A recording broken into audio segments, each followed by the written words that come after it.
Coming up on Tech News Today, Craigslist says no more adult services, at least in a place where you can easily find them. Also, solar cells that fix themselves and therefore last longer and save you energy. And a man who twitters his heart out. I mean, twitters his heart attack. I'll explain. Netcasts you love. From people you trust.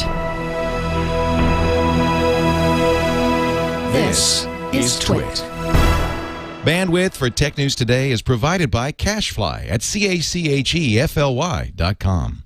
You'll find all the TWiT shows on your Roku box, Android, and BlackBerry phones, and all Yahoo Widget TVs powered by MediaFly. For more information, visit twit.tv/MediaFly.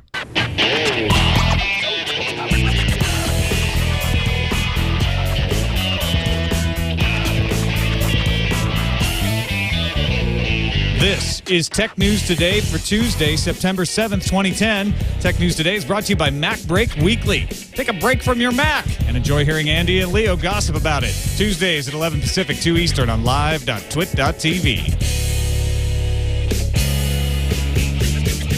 Welcome to Tech News Today. I'm Tom Merritt. Behind the boards, our excellent producer, Erik Lanigan. Hey, guys. How are you? I'm good. How's it going? Good. Joining us to talk some tech today is Iyaz Akhtar right here in the studio. In the studio, like I can actually cross the plane. Wow. Look at that. You can break the third wall. That's true. And I probably will freeze. It just won't be Skype's fault this time. Yeah? That's right. Is your you think your audio will be good? I think my audio is going to be fantastic. It's going to be one great time, I think, you know? Oh, you know what? It's not Skype. It's you. Oh. Yeah, you need to do something about that. Also joining us is John Strickland from HowStuffWorks.com and the Tech Stuff podcast in particular. Hey, John. Howdy, y'all. It's good to see you. It's good to hear you, too. Yes, thanks. It's good to be seen and heard. What's so weird is that I spent the weekend with John at Dragon Con, the conference that we covered down in Atlanta, Georgia. I got to see you in person all weekend, but then when I have you on the show, we're back to Skype. Yeah, funny how that works. It is next funny. Next time we'll host you, and we'll have a special joint presentation here in Atlanta. And I should mention, I was very happy to be on the Tech Stuff podcast. We recorded it this weekend, and that should be coming out pretty soon, right? Yeah, that'll be coming up in a couple of weeks. We actually have scheduled out our episodes so that we can give our audio people time to clean anything up that needs to be fixed. And yeah. So it should be going up. I think right now we have it scheduled for the 22nd, but that can change. All right, well, let's start off with a big IFA keynote address, IFA, big tech fair in Berlin. By the way, unlike CES, the public is welcome at IFA. You can just buy a ticket and show up. It's open to all comers. And Eric Schmidt gave the big keynote address, the closing keynote address, and talked a lot about Google TV and said it's going to be ready in this fall. He also said it's going to ruin your evening. Yeah, why did he say that? He was talking about how because Google TV is supposed to allow you to do all this kind of searching stuff, you're going to be checking out everything all night. You're going to end up, well, pretty much wasting your entire evening looking up stuff on Google TV. I don't know if that's necessarily a good thing to say as a quote. You know, it'll ruin your evening. I can't wait to see that on the Logitech box. Because you're just going to have so much awesome. Yeah. It will kill you. It'll probably be in beta for 5 years anyway, so. Yeah, right. Well, if they followed the normal Google way of doing things. It said it's going to launch on a Sony HD TV, a Sony Blu-ray player, and a Logitech set-top box to start. And that's just in the U.S. They did say that it would be going global next year, though. Do they have any big partners lined up, or I mean, just YouTube stuff, or what are we going to get from Google TV? Yeah, I haven't seen any content partners specifically. Obviously, YouTube will be on there because it's part of Google. And then the web will be on there. So theoretically, they could put Hulu on there. But remember when Boxy tried to do that, because Hulu was freely available on the web, Hulu got their knickers in a twist and started this, escalating war of blocking Hulu video from the Boxy browser, which was just a Firefox browser. To be fair, though, Boxy is not Google. That is actually unfair, but a fair point. Yeah, but that means that Hulu's going to try to get money out of Google instead of it just going, we're going to block you right now. Yeah. Probably just going to charge a ton of money for that. Anyway, he did show off a demonstration that you can find if you search around on YouTube. They've got it there. And he talked a little bit about search, He talked a little bit about the fact that Google is constantly innovating. They've got an announcement tomorrow about search, because he talked about how he wants to make search fast. He wants to guess what you're going to search in next. He made this kind of offhand remarks about when you're walking down the street and you've got your phone in your pocket, it should be like automatically ready to search for something that's nearby you, like a restaurant or something like that, so that when you pick out your phone, it already has results ready for you. That sounds a little creepy, actually. It sounds like a battery drain. Couldn't you just look around too? I mean, what do you want to do nearby? Well, just turn your head and go, oh. I do like the idea, though, if I pulled it out and was like restaurant, it would know what restaurants are around me. Oh, yeah, but that seems like that'd be a location-based thing. That would have to be built into a lot of Google phones, I'd imagine. Yeah. Well, getting back to Google TV, what I'm really curious to see is if they've made the interface useful enough so that you get over the fact that you're typing stuff in to your television. Hey, Jonathan, because I think that's a huge barrier. Jonathan, do you think that seeing the Google TV on the actual box on the TV, is that going to sell any televisions to anybody? Because, I mean, I don't think it's going to hurt sales myself, but I'm kind of curious to see if people are going to say, oh, look, Google's on a TV. I'm going to buy this one over another one. I'm still not convinced that Google on a phone sells phones. I think it's more the handsets that are selling the phones than the fact that it's Android. Except for, there's the core Android fan base, and they're going to purchase an Android phone because it's Android. But beyond that, when you get to the more broad consumer base, I think those folks are buying a phone based upon what the hardware looks like, and the feeling they get for an in-store demo. So I agree with you, Iyaz. I don't think that the name is necessarily going to be the huge contributor to sales. Custom remote control hardware is being worked on right now with Sony and Logitech. And what about the idea of using an Android phone as your remote control? That seems very doable now, at least. Seems easy, yeah. And then be able to talk to each other. But, I mean, if anything, the best thing about this is we'll probably have a lot of QWERTY keyboards on remote control, so you're not doing that horrible directional pad dance, which I hate when you have to put in a Wi-Fi code or something like that. Well, the demo they did at IFA used a custom keyboard, a full QWERTY keyboard. They also say they're working on a pointing mechanism and television-specific buttons. No. They should not be doing mouse and keyboard. Well, if they have a keyboard, at the ready, even if it's like a nice little touchscreen, I like that Vizio keyboard. Right, that's what I'm thinking is going to be coming out with Harmony and Logitech, especially since they're a partner. I'm imagining we're going to see some nice, really cool Harmony remotes that have keyboards built in, so we don't have to do that kind of odd things. Maybe they'll even have a kind of like a gyroscope in the Harmony remote, because that's really what I'm thinking about. In the living room, you've probably done this. You hook up a computer to a TV, and it just doesn't work well because it's not the same 10-foot interface. Right. No, it's all about the interface. You're right. And also, I thought I'd also mention the Google TV premise, the idea that you would be able to get web content while you're watching a program, so you could get related web content in the future.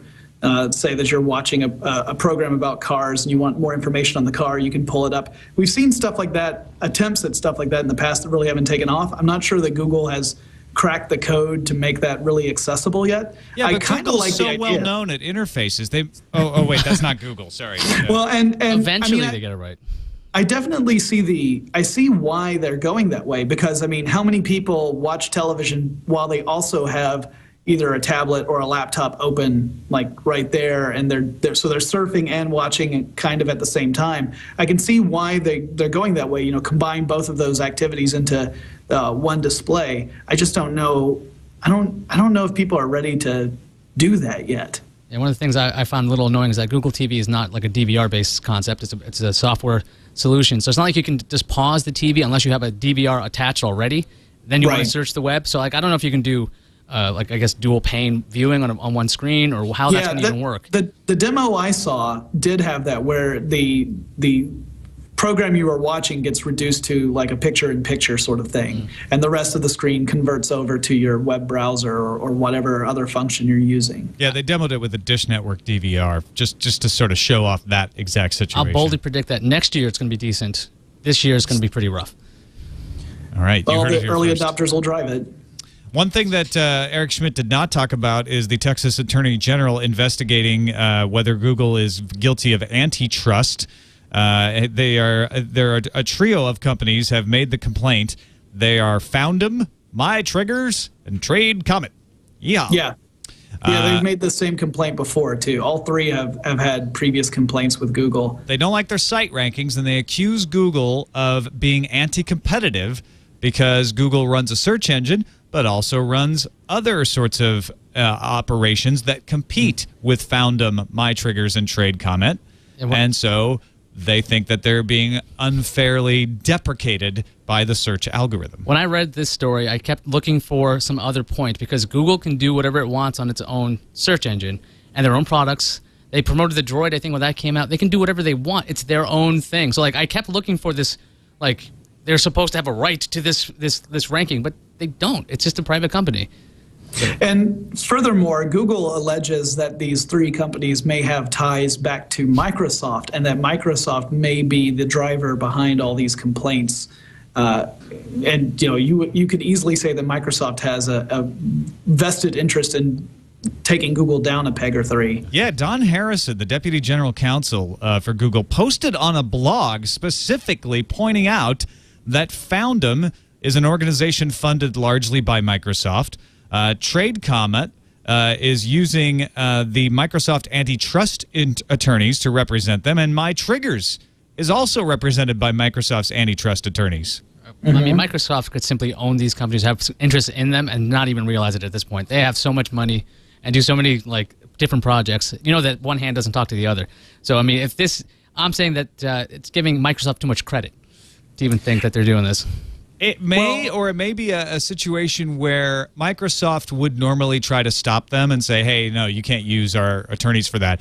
But this comes up, and then Microsoft's like, of course you can use our attorney. Yeah, go ahead. We're too busy to pay attention to that right now. Yeah. Microsoft's no stranger to antitrust issues. That's for sure. Yeah. I think it's also interesting. I'm not really familiar with these three companies. I read up about them in preparation for the show. And it sounds to me like in some cases at least, they may not have a leg to stand on, even if you set aside the whole First Amendment issue, saying that it's Google's First Amendment right to rank search engine results any way they want, because it sounds like some of the sites work not dissimilar to a link dump, which don't rank well in Google anyway because they're not really relevant searches. Are you saying there's frivolous charges against a company and it might have lawsuits involved? I'm not saying that that never happens. Not in tech. I'm saying other people say they're frivolous. I would not go so far as I am not a legal expert. Well, and that is the big complaint here is that Google's algorithm is an algorithm. There's not a lot of people behind it. There's a lot of people behind making the algorithm, but tuning the algorithm to, deprecate these smaller companies just wouldn't be worth it to Google. Right. I mean, they're working so hard on tuning the algorithm to prevent spam, prevent malware, reduce the gaming of the algorithm, and you don't see them in any way deprecating Bing. Bing search comes up all the time, or AOL search, or others. So I'm not saying Google can never do any wrong, but it just doesn't make sense that this is how they would do it. Yeah, why would they put this much effort to these small fries? And furthermore, if they got what they wanted, if they somehow altered the way Google changed their search results, can you imagine how many other people would be upset at that result? How many companies would be up in arms that their page ranking had completely changed because of this complaint? It would be hysteria. Yeah, so we'll keep an eye on that, but I don't think this is really going to go anywhere. It seems like another example of a politician looking for some good headlines in an election year. Yeah, throw Google out there and it'll get headlines. I'm going after that big Google. We'll stop them pushing around these companies. Meanwhile, in Europe, some serious law enforcement going down. Sweden's Fredrik Ingblad is a intellectual property prosecutor, and he made an announcement this morning at the request of Belgian authorities that they have made a series of coordinated raids, mostly in Sweden, on ISPs and universities targeting a group called The Scene that collectively obtain, crack, and distribute software, games, and media. The idea being that they would go after the source of pirated materials rather than the ISPs or the people who trade in them. So instead of going after the grandmas and the little kids who happen to have their computer used for some sort of file sharing, instead of going after the ISPs who are really just providing a service like the mail and don't monitor everything that happens on their network, they go after the people that they have found actually are cracking the movies and putting them on the internet. It seems a little scary at some point too, because the ISPs are complying and they're pointing out who these criminals are effectively. But but it's definitely better than just punishing a giant ISP for something they have no control over. But if you're sharing files, you might want to rethink about that. Well, yeah, go ahead, John. I was about to say, I can't really argue with the motivation to go after the people who are actually uploading the let's face it, stolen material. I have no problem with that, because I mean these folks are breaking the law, and I don't have any issue with someone pursuing that. But yeah, the method of doing it, where you go to an ISP and put pressure on an ISP in order to get the information you need to then pursue it, that's a little more problematic, because in this instance, you can say, well, I can see where that's justified. These are people who are breaking the law. But it's really not that big a step from this instance to something where a government says, I don't like what this person is saying about me. I want to find out who they are. Yeah, but here's what happens, right? You go and you get a subpoena. You get a court to review this and say, okay, it looks like you have probable cause. You can go to the ISP with a court order and have them hand over the IP address and any information behind that IP address for just those IP addresses at that time. That's the way it's supposed to work. It's not a fishing expedition where they just go, give us all your IP addresses and we're going to look for file shares, which the industry has asked for before. They actually caused a little bit of concern earlier in the day because they went to PRQ, which is one of the ISPs that works with the Pirate Bay. And so a lot of people thought this was actually targeting the Pirate Bay, but it's not. It's not targeting the tracker. It's targeting the source. And according to PRQ's spokesperson, they were interested in who were using 2 IP addresses from 2009 and onwards. He says, we have no records of our clients, but we're handing over email addresses for those behind the IPs. It's rare that our clients have mail addresses that are traceable like that. So right. This to me is okay. You've got a specific violation and a specific request with probable cause that is court supervised on something that will then be tried in court. There's no presumption of guilt here. It's the way crimes are fought. It's you've got some evidence, you go after the information, you take it to court, you let a judge decide. You think this model is going to be followed in the United States, or are we going to still see the random? We're just going to go ahead and say, give us all your records through everything. But yeah, this is, if you're going to do this kind of investigations, actually somewhat focused on the actual criminal. And I still don't think this is actually the way that the industry can win in the marketplace. Oh, yeah. I think this is legal, and this is under the current system the way to go about it. Probably the only way that you really should go about it. But the system still needs to change. Well, sure, because I mean, you're going to have other people pop up in their place just as quickly as you take them down. Really, right. I mean, the system does need to change, and I don't have any of the answers for that. I thought it was really interesting that some people were worried that this would actually spill over to not just peer-to-peer, but because the PRQ servers also host some WikiLeaks information. Right, I said Pirate Bay earlier, but I meant WikiLeaks. Yeah, that it could have been a targeted attack on WikiLeaks, and according to everyone involved, that was not the intent. But I am considering the recent news that's been coming out about the whole WikiLeaks situation. I can understand why that was a concern. All right. Craigslist over the weekend unexpectedly pulled down its adult services listings. If you haven't been keeping up on this, the attorneys general in the United States have really been putting the pressure on Craigslist. What they've done is they used to run an erotic services section. And there were several complaints, mostly from a sheriff in Cook County, Illinois, to shut down the erotic services. So they started charging for the erotic services, saying, well, that would be an impediment to placing these ads, and they'd be able to trace it because they would only take payment by credit card. Then they still got pressure, so they changed it into an adult, what was it called? Adult services? Adult services, yeah, instead of erotic services, and they started to require approval. So not only would they charge, but they would, and then also take credit cards, but also have to take a phone call from someone where lawyers would review it.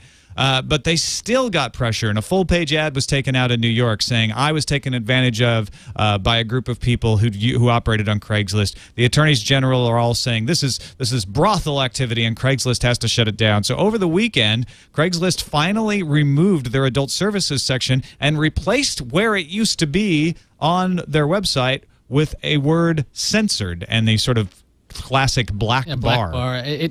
There's no official reason from Craigslist why they had to do this.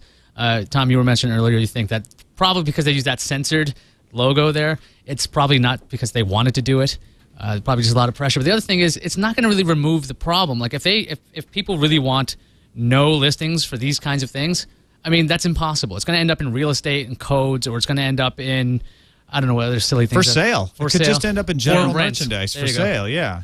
It could end up in for rent. Craigslist does not charge for most of their listings. In fact, their policy, I've talked to Craig Newmark about this, is to only charge when they feel like there's too much of a level of noise. And they start charging because it reduces the noise. So that's why if you want to put a job listing up, usually they charge for that because it reduces the noise. It keeps that to be just like real jobs rather than scams. And that's the idea behind adult services. They weren't trying to cash in on adult services so much as reduce the noise and try to get rid of the scammers.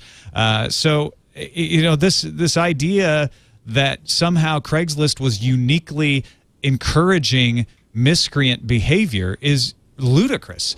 Yeah, you look at the back page of any free weekly newspaper in the United States, you'll see much worse advertising than what you'll see on Craigslist now because they removed that whole section. Mm-hmm. Yeah, that's been an argument that a lot of people have made in the past, saying that why are you specifically targeting Craigslist when you can find these same ads in most of these markets, like you said, in any free weekly paper? Why aren't you going after those as well? And I think, you know, it's because Craigslist is a pretty big and easy target. So, I mean, it's one, again, it may well be one of those things where someone says it's an election year and this is a good, easy stance to say, look at my values because I stand against these things. Conspiracy theory time? Maybe it's the newspapers messing with them? I mean, no. Craigslist, wait, think about it. No, if they have you don't need that. If you have to put credit card information for everything you put up on Craigslist, you might as well do it anywhere else. It's the same kind of model. Now, granted, it's going to have a lot more exposure on Craigslist, but I mean, Craigslist almost killed, like, I don't know how many percentages of newspaper classified listings. So it could just be... Now, because there isn't an adult services section, your best opportunity is to go to some other area of Craigslist and post for free. But I'm saying if they... Why pay for an advertisement in a newspaper? I'm saying then if Craigslist has to crack down, they're going to say we want a credit card. And if they have to do that for every single section, it's going to mess up They won't, though. I mean, that's... Yeah, the attorneys general got what they wanted, which is, hey, electorate, we stopped the prostitution threat on Craigslist. By removing a tag. Yeah. Okay. And that story is now over. And then what they've done is make it worse. It's just going to be hidden, and it's going to be for free. So, Amazon has stolen Microsoft's director of game platform strategy. Yay. Well, I didn't really steal him. That's the headline on Gadget. I don't think they just went and kidnapped him. He's got a black bag over his head. I think they actually just made him an offer to work at Amazon, and he took it. His name is Andrei Vrignod, if I'm pronouncing it right, which I'm probably not. He started Microsoft in 2002 as director of Xbox Live platform strategy. He's been involved in Xbox Live implementation on Windows Phone 7. So why does Amazon want him? Well, Amazon's been rumored to actually make their own hardware for other stuff, so it's probably not going to be Kindle games. Don't expect anything awesome on e-ink, because why would that happen? Like, what, 1-2 frames a second, maybe? But I'm thinking, I would like to see Amazon have their own other hardware. Maybe I wanted to see something like, I think it was OnLive. That was where you can actually have a service that you're getting. Yeah, I'm a subscriber to that. That's why I'm thinking that would make sense for them to actually have a streaming service. Not, I think you were mentioning another thing, Tom. Well, yeah, I'm going to hold mine. John, do you have a theory? Because mine's right, and I just want to trump you guys. My own theory is that Amazon's got a real uphill battle no matter what it is they pick, just because the market's got to, I mean, they're going to have to come up with something really unique to make a big impact. You've already got the consoles are well entrenched. You've got PC gaming that's pretty well entrenched too. And then you've got things like the Apple apps, the iPhone and the iPod Touch stuff. It's already a pretty saturated market. I'm kind of curious to see what they do. I think what they're going to do is create another area of their digital downloads section and add video games. because that's what Xbox Live was. It was a marketplace for downloading video games. And so you're thinking Steam. Yeah, exactly. I think they'll do a version of Steam. So just like with the video, when you buy a video from Amazon, you don't even download it necessarily. You can if you want, but you just buy it and it stays up there on Amazon, and you can access it from any machine. You just log into your Amazon account and it's there, and you keep it forever, and you don't have to download it. You don't have to worry about losing it. And you also have the Amazon Music Store, which is un-DRM'd MP3s. I think they add a third prong, which is downloadable games. They're looking at Steam and they're like, damn, we could either buy Steam or we could develop this ourselves. So they may still yet try to buy Steam, or they may just develop this on their own, and this would be the first guy to hire to do something like that. Either way, it's going to be interesting to see what they are going to do with this, because, I mean, when the idea Amazon would even make its own hardware a long time ago broke, it seemed a little out there. But now that they've made the Kindle, they could do almost anything. They could do their own hardware. They could do this own service. I'm not really sure where they're going to go with this. I just hope if they do this Steam thing, it'll mean I can get these games on my Roku. Although I imagine playing on that little remote control will be very irritating. No, I think they'd be PC games. I don't. Yeah, that could be kind of a pain. I mean, they might do something like that, but yeah, they could. I mean, don't forget Xbox has its little mini games, and they have the large games too, so it can be all over the place. All right. A photovoltaic cell is an awesome thing as far as solar power, but it breaks down really quickly just by being used over time. A team at MIT has created a self-assembling and therefore self-repairing solar cell made up of a synthetic molecular sloop containing phospholipids. It works pretty much like a leaf. Leaves undergo the same problem where the sun breaks down what they're trying to do with the ability to use chloroform to chloroform each other. They're just, suffocating each other. Any is the time I've woken up in the middle of the woods wondering what plant did this to me.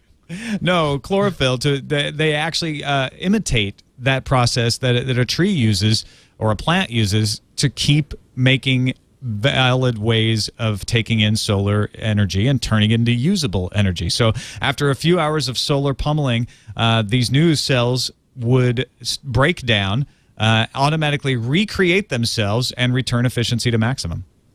Yeah, it's a really cool idea. I mean, they face some pretty big issues right now. For one, the efficiency to transform the light into electricity isn't nearly as high as on the old silicon-based solar cells. So they have to make some adjustments there so that you get a good efficiency. That's always been a big problem with solar power, is that you just really couldn't generate enough electricity with solar cells unless you had tons and tons of them to really make a big impact. So once they get through that problem, this is really promising. It means that you've got a device that, through normal wear and tear, you renew it, and you're right back to as if it were mint in box.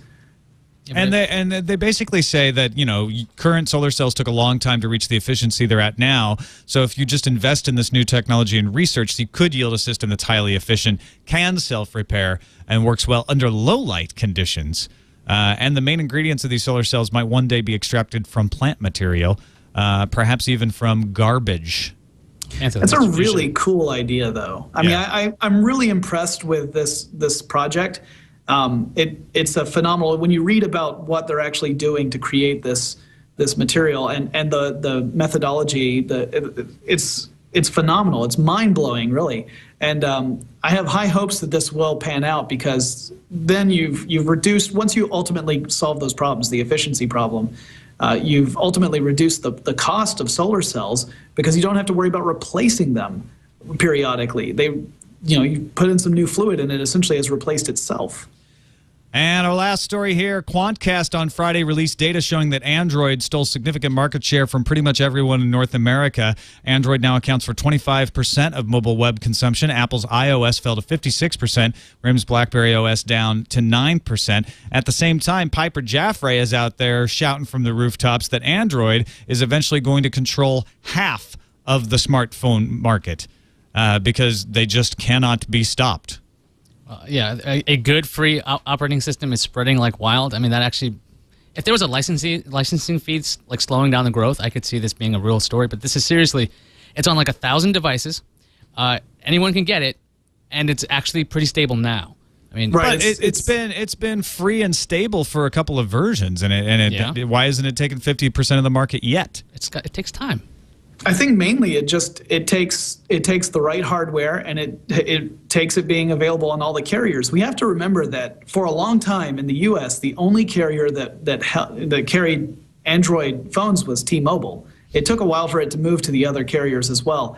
But now that it's on the other carriers, it really is a no-brainer that Android is taking off, because as lovely as the iPhone is and as wonderful as people say it is, as much as they love it, it's only available on one carrier. And we have to remember that one carrier does not dominate the entire United States. In fact, it's not even the largest of the big four. Well, that's one carrier in the United States. It is on multiple carriers elsewhere. And they're still, this is Piper Jaffray number is worldwide. Oh, all right. We said North American earlier. North America was that first stat. So, yeah, it's a good point to make clear. And what Piper Jaffray is saying is RIM and Nokia will embrace Android. Well, you have to remember, you can't buy apps in most of the countries that you can get Android on right now. It's a big problem. You can actually, that's one of the things I talked about a few weeks ago, was that on the iPhone, you can buy the apps just about anywhere the iPhone is sold, but the Android market isn't available everywhere where you can get an Android phone. So that might be one thing that's holding back, that's been kind of a braking system on how fast Android can take off. I see it taking off, but I'm not really surprised that it's taking time to do so. Plus, I mean, it's taken a while to figure out what kind of physical form factors Android runs on well. I mean, now it's moved to these 4.3-inch screens. Some of them have keyboards, some of them don't. You have a lot of options when it comes to this. I mean, it's taking. I remember the first, the G1. When that came out, more of a dev phone. You kind of get the concept. It does a touch screen and a keyboard, but you could decide what you wanted to do. So I think it took carriers a long time, not carriers, but manufacturers a long time to figure out the form factor that would work. And now that they found out like almost anything, like now they're trying to put them on tablets and things like that. That's why it's really reaching this critical mass now. And almost a side note, we should point out iPod Touch makes up nearly 40% of iOS sales, according to this Wired article. So when you look at these numbers, be careful to see whether, like the first number we gave out for the North American market share, iOS number, that includes iPod Touch. When we're talking about sales and worldwide, like Piper Jaffray was talking about eventually, that only is iPhone. So these numbers can easily be fudged and spun. So do you guys think that the iPod fudge? Lovely. Do you guys think the iPod Touch is going to take a chunk out of iPhone sales over the long term? It is for me. I'm replacing my phone with one and a Wi-Fi. And I don't think Apple cares. They even said it. They were like, it's an iPhone without the phone, no contract. I mean, we don't have to deal with whiny AT&T. Yep. Fine with us. There's a small difference. So yeah, that means that pretty much you would go with whomever you want for your phone. So even if you're an Android lover, you go and you get an Android phone, and then you go get an iPod Touch. You get practically everything that makes the iPhone so enticing without having to worry about a contract. I have heard such things said by people I know. Like, you know what, I'm just going to get an iPod Touch because I want to have a Droid 2 or a Droid X or a Galaxy S. It's probably doing some parts of that lousy media player. Or a Fascinate or a Captivate. Oh, jeez. Not all the Samsung Galaxies. All right. It is time for the News Fuse. Calls are beginning to come from within WikiLeaks. The calls are coming from inside the website.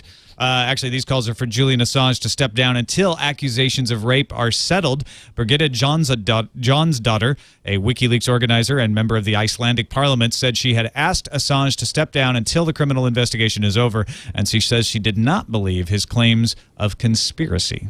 Ex-HP CEO Mark Hurd has been named co-president at Oracle, reporting directly to Larry Ellison. HP has filed a lawsuit in the Superior Court of California claiming that Hurd had breached his contract. HP claims Hurd cannot perform his duties for Oracle without necessarily using and disclosing HP's trade secrets and confidential information to others.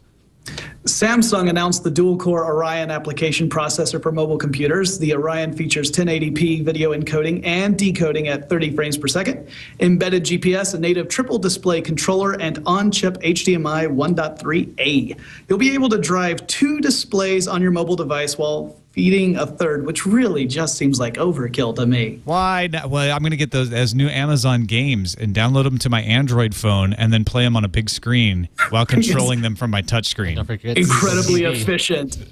According to reports, Google is in talks with record labels to open a digital music store to allow its mobile users to play songs wherever they are. Google's plans also include a digital locker, which would allow users to download music once and play it on every device they own. So just record labels? No. So pretty much what MP3 Tunes got sued for doing about 4 years ago.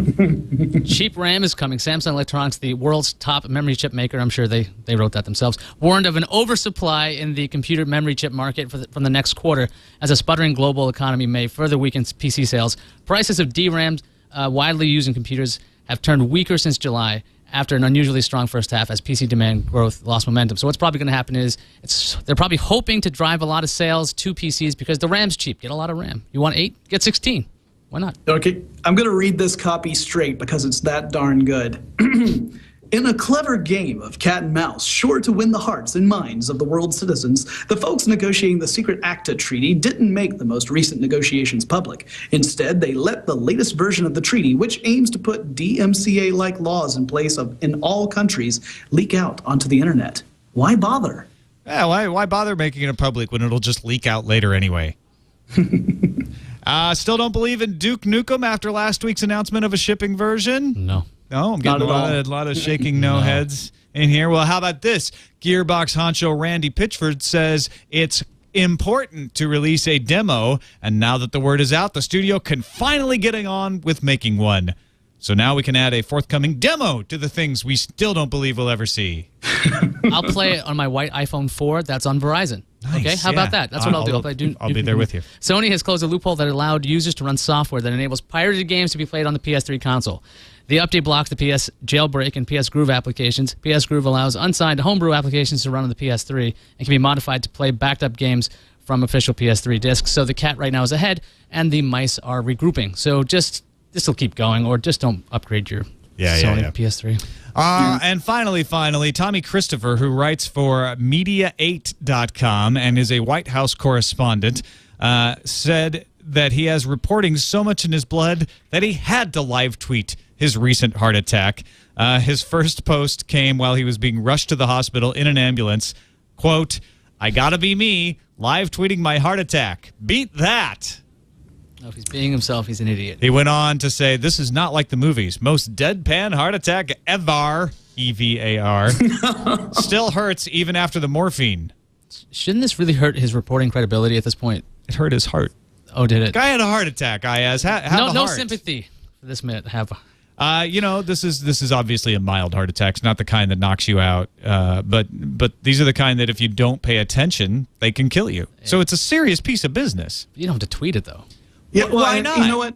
I would criticize him, except for the fact that at Dragon Con, just after I had left to go and grab lunch on yesterday, in fact, I managed to cut my hand quite badly. And the first thing I did was I tweeted about it. Sympathy grabs. Before you fixed it?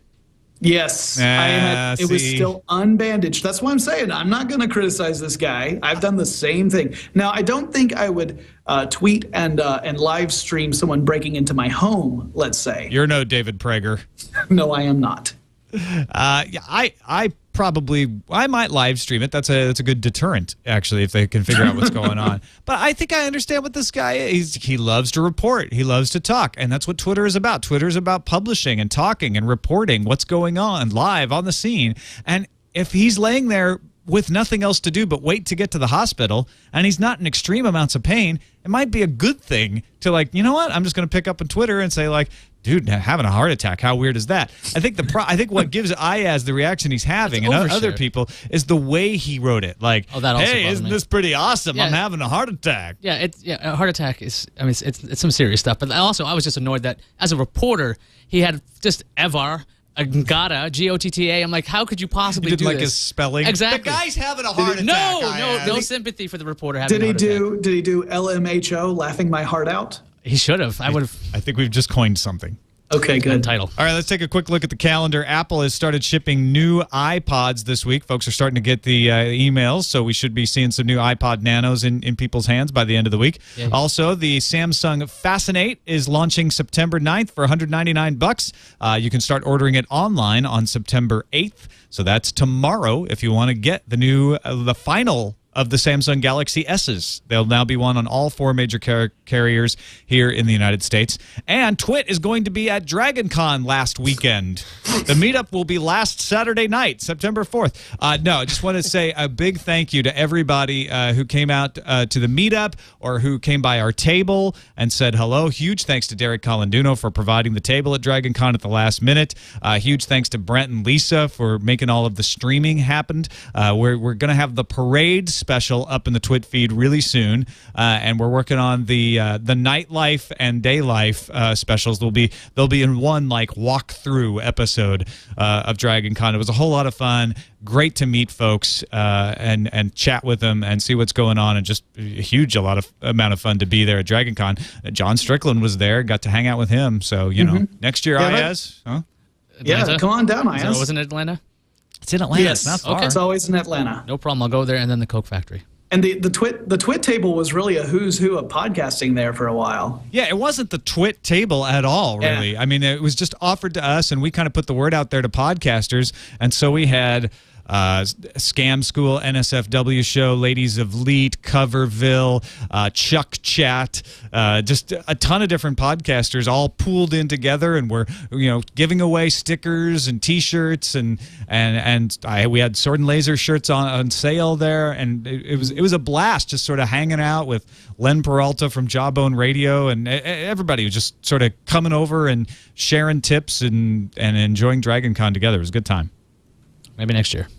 You just watch the specials when they come out. And that'll be available when? Though the parade should be up today or tomorrow, and then the other one will come out right after that. All right. And then tell me you don't want to come.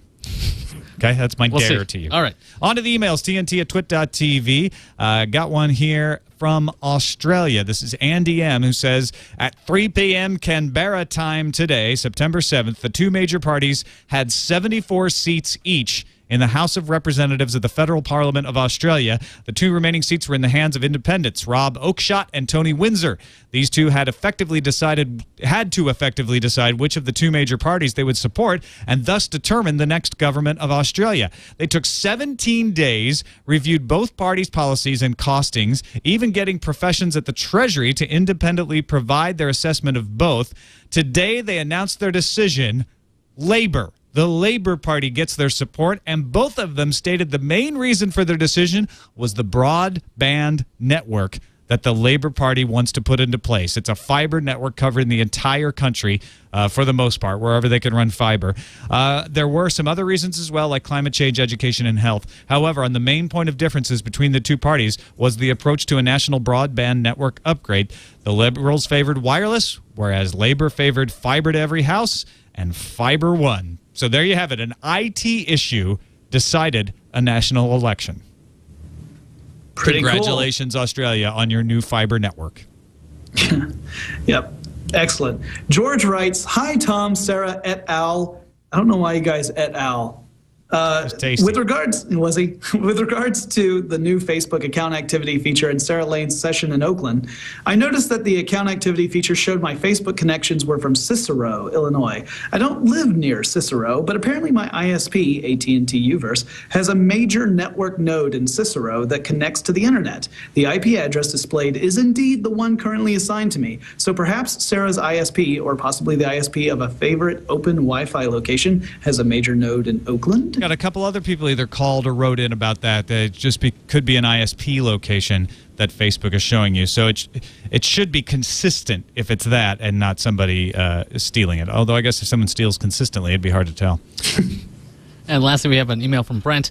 I get that there are a lot more Android users than WebOS users, but you might mention that Angry Birds came out on August 25th for WebOS. Also, the cards. Hey, wait a minute. This guy wrote Buzz Out Loud, too. Same thing. Hang on. Also, he is the WebOS Angry Birds user. The cards and unintrusive notifications make WebOS a wonderful gaming on phone and hopefully tablet experience. So how about a little love for WebOS? Okay, Brent, is that enough? like 2 major daily news podcasts have now read your email. Next sign it, Brent from HP. Do you not feel loved? Brent from HP. Seriously, I mean, nobody loves the WebOS. I'm sorry. All right. Please do not write tech stuff.